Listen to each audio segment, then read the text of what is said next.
श्लोक 12। इस संसार में मनुष्य सकाम कर्मों में सिद्धि चाहते हैं, फलस्वरूप वे देवताओं की पूजा करते हैं। निस्संदेह इस संसार में मनुष्यों को सकाम कर्म का फल शीघ्र प्राप्त होता है।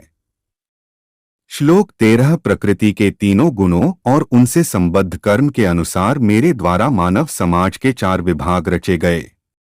यद्यपि मैं इस व्यवस्था का सृष्टा हूँ, किंतु तुम यह जान लो कि मैं इतने पर भी अव्यय अकर्ता हूँ। श्लोक 14। मुझ पर किसी कर्म का प्रभाव नहीं पड़ता, नहीं मैं कर्मफल की कामना करता हूँ।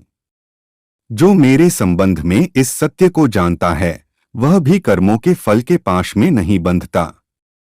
श्लोक 15। प्राचीन काल में समस्त मुक्तात्माओं ने मेरी दिव्य प्रकृति को जान करके ही कर्म किया, अत तुम्हें चाहिए कि उनके पदचिन्हों का अनुसरण करते हुए अपने कर्तव्य का पालन करो।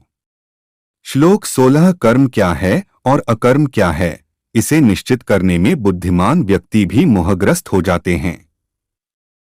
अतएव मैं तुमको बताऊंगा कि कर्म क्या है, जिसे जानकर तुम सारे अशुभ से मुक्त हो सकोगे।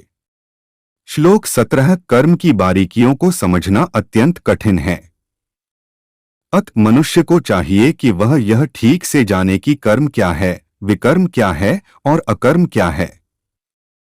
श्लोक 18। जो मनुष्य कर्म में अकर्म और अकर्म में कर्म देखता है, वह सभी मनुष्यों में बुद्धिमान है और सब प्रकार के कर्मों में प्रवृत्त रहकर भी दिव्य स्थिति में रहता है। श्लोक 19। जिस व्यक्ति का प्रत्येक प्रयास, उद्यम इंद्रिय तृप्ति की कामना से रहित होता है, उसे पूर्ण ज्ञानी समझा जाता है। उसे ही साधु पुरुष ऐसा कर्ता कहते हैं, जिसने पूर्ण ज्ञान की अग्नि से कर्मफलों को भस्मसात कर दिया है। श्लोक 20। अपने कर्मफलों की सारी आसक्ति को त्याग कर सदैव संतुष्ट तथा स्वतंत्र रहकर वह सभी प्रकार के कार्यों में व्यस्त रहकर भी कोई सकाम कर्म नहीं करता।